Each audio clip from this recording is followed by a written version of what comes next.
Bismillahirrahmanirrahim. Assalamu alaikum wa rahmatullahi ta'ala wa barakatuh. Kayawan yan uwa da abokanai na intanet baki ɗaya, barkanku da warhaka, barkanku da zuwa Cyber Exploit Hausa. Kamar yadda kuka sani, muna an tattaunawa ne game da hacking.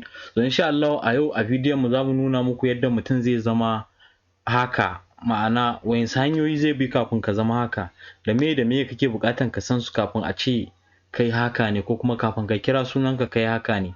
So don haka sai ku biyo mu cikin wannan bidiyon.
Na'am.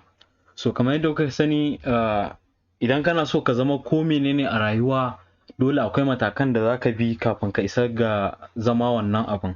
So haka zalika idan kana so ka zama haka, wanda za a gane cewa kai haka ne, so akwai wasu darussa ko ince wasu abubuwa da ya kamata ka san su, wanda za su taimake ka matuƙa wajen yin hacking da sauransu. So wayannan abubuwa ba wayansu abubuwa bane illa abubuwan da zamu lissafa yanzu. So na farko yana da kyau ka san abin da ake cewa da operating system. So kaman in na ce operating system a computer, yana da kyau ka san computer wani irin operating system take iya ɗauka. Kamar yadda muka ce, computer tana ɗaukan abin da ya shafi Windows operating system, akwai irin su Linux operating system, Unix, Mac OS da sauransu. So yana da kyau duk ka san wa'innan OS ɗin, ta menene bambance-bambancen, wance bambanci tsakanin wannan OS ɗin da wannan OS ɗin. So dai yana da kyau ka san su. So bacin haka yana da kyau ka san abin da ake cewa da basics of Linux. So yana da kyau ka san inda zaka shiga foldoji, da ka shiga dai abubuwa da yawa wanda suka shafi Linux. So yana da kyau duka san wayannan abubuwan. So abu na gaba shi ake cewa da networking.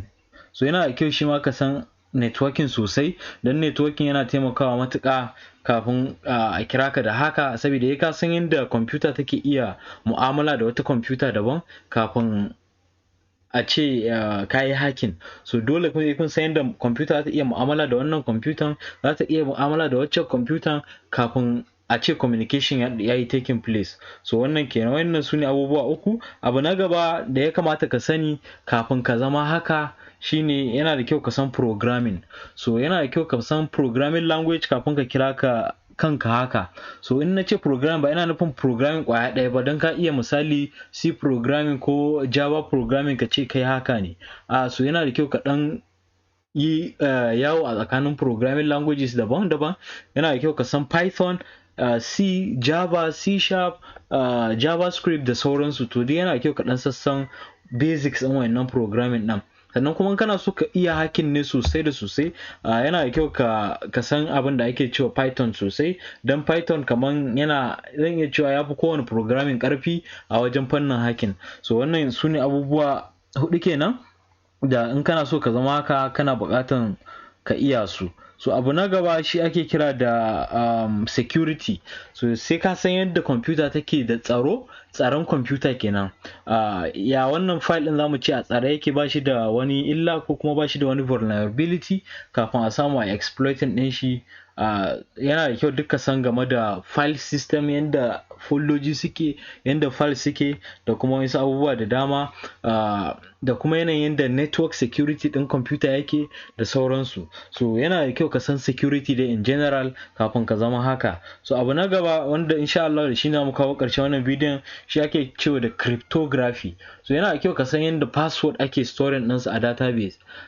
Ya ake like encrypting misali wani sako in ana so a ɓoye shi, ba ko ake so ya sani ba sai wanda aka ba shi code ɗin da zai iya buɗe. So yana da kyau ka san irin wayannan abubuwan game da hacking. So insha Allah da wannan ne mu kawo ƙarshen wannan bidiyon. Idan kai sabo ne zuwa channel ɗin mai albarka, muna roƙonka da ka danna mana like, sannan ka danna mana ƙararrawar sanarwa. Idan kun kasance tare da mu, za ku iya da sharing bidiyon nan domin 'yan uwanku su masu amfana da abokananku. Don Allah kada ku manta ku danna mana subscribe button. Insha Allah da wannan ne za mu ce assalamu alaikum wa rahmatullahi ta'ala wa barakatuh. Peace.